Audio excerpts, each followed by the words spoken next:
السلام عليكم ورحمة الله وبركاته. سومالي محمد ساتهين في عنتهين وشقوين كيجي وحواي مرضي ومشغول كي مرض وايه إن هرتوان سلام صاحبي يا الملك استوى جوكتان سومالي محمدي و نستح حسن فلأ أما نستحو نستحو ودني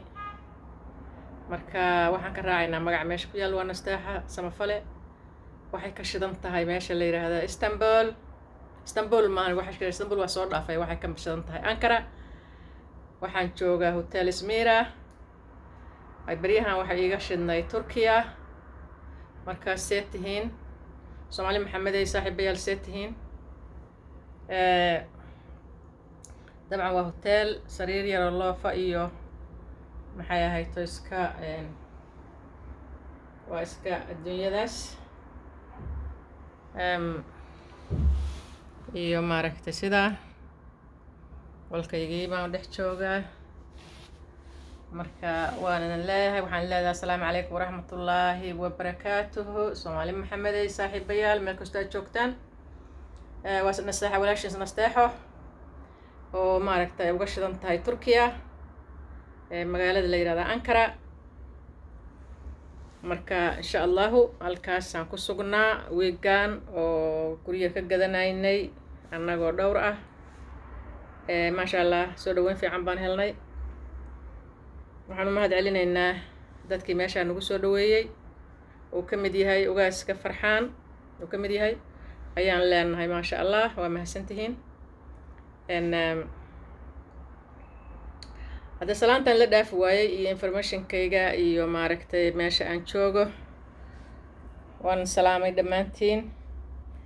waan idin caafimaad qaba waan idin fiicanahay wax yar haddii aan maaragtay idin istaago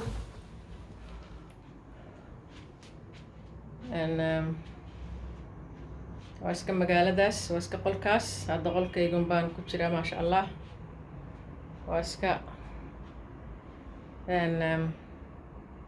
waa iska maaragtay Ankara iyo waddanka Turkiya waa idin nabad qabaa waa idin fiicanahay ma sha Allah waan salaamayaa dhammaan asxaabta qaraabada waxaan idin leeyahay ha idin wacnaato insha Allah video kale waan kasoo duubayaa meesha waan soo badin doonaa videoyaasha maxay ahayd toy ma sha Allah weeyaan meesha Turkiya waa meel maaragtay Soomaalida aad u soo degtay oo hadda isaga soo daba dhacayso